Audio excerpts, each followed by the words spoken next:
আল্লাহ বলেন, আমি ওয়াদা দিলাম নেককার, চরিত্রবান, পর্দানশীল, নামাজি, ইমানদার নারীর বরকতে তোমাদের পুরুষদের সকলের ঘর আমি পবিত্র করে দেব। ওই ঘর পবিত্র হয় যে ঘরের নারী পবিত্র।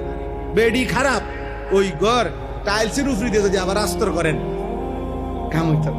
বেডি অসৎ, বেডি যদি 2 নম্বর হয় তো শেষ। যার বউ, যার ঘরের মহিলা অসৎ, তার জীবন দুনিয়াতেই জাহান্নাম, তার জীবন শেষ। এটা এই জন্য তো আমরা বেশি ভয় করি। আমরা যে সমস্ত পোলাপাইন দিন রাত নারী দেখে, ছবি দেখে, মোবাইলের অশ্লীল দৃশ্য দেখে, নর্তকী দেখে, আহা বা তোর কপালে যদি এরকম একটা মহিলা পরবর্তীতে বিয়ের বউ হিসেবে জোটে তো বুঝবা কয় দিনে মাস যায়, সর্বোচ্চ 20 থেকে 22 দিনে।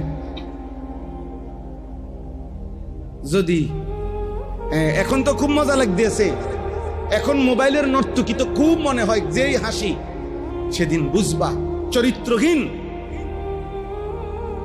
চরিত্রহীন নারী যদি তোমার কপালে জোটে ঘরে আইয়ে তো বুঝবা কয়দিনে মাস যায়, কয়দিনে সপ্তাহ যায়।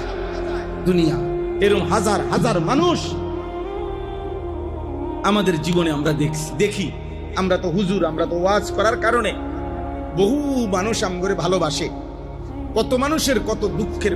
কালকেও এক ভাই আমারে এরকম জড়াইয়া ধরে বলতেছে, হাতে ধরে, হুজুর পারিবারিক বন্ধন, পারিবারিক স্বামী স্ত্রীর পবিত্রতা